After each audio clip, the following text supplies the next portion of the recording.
The cement universe would be kicking off the earnings season today with ACC coming out with its results.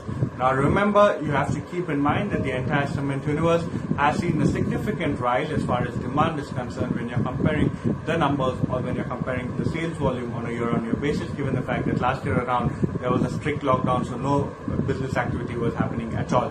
Also, given the fact that the base effect is very low, most of the brokerages are penning volume growth for the industry between 25 to 30% on a year-on-year basis. Sequentially though, the numbers would give a clearer indication of how demand is mapping out or how demand recovery is sustaining.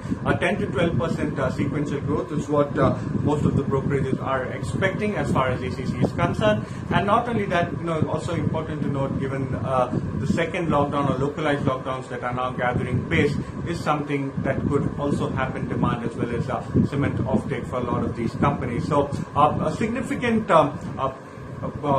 movers as far as ACC is concerned. A lot of things to keep in mind. Number one, the base effect. Number two, cement prices that have been quite resilient. So pricing commentary. Number three, also have to look out for margins given the fact that freight prices as well as raw material costs have been on the upswing. Now, we also have to keep in mind the localized lockdowns that are happening. So how does that affect demand and how does it affect the company's plans as far as the coming year is concerned? Also remember, the company has an MSA agreement with Ambuja, so any commentary on that would be key to watch out for, given the fact that in the recent Ambuja AGM, the company did say that it is a priority for Lafarge Holcim, the parent company of both ACC and Ambuja, to ensure that this particular MSA agreement yields good benefits. So when you're talking about the benefits of the MSA agreement, close to 5% of total PBT is something that is actually aiding both of these companies. So any commentary on that, again, is a key factor to watch out for. So in the context with multiple moving factors, having a look at the numbers, the ET poll indicates that the revenues would be seen close to 4,250 crore. EBITDA is seen close to 680 crore. Profitability is seen a little over 400 crores and margins are seen closer to the 16% mark.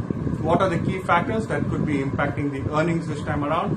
The first thing you have to keep in mind that prices were quite resilient. So whether prices will continue to remain resilient and how much have realizations aided growth as far as sales is concerned.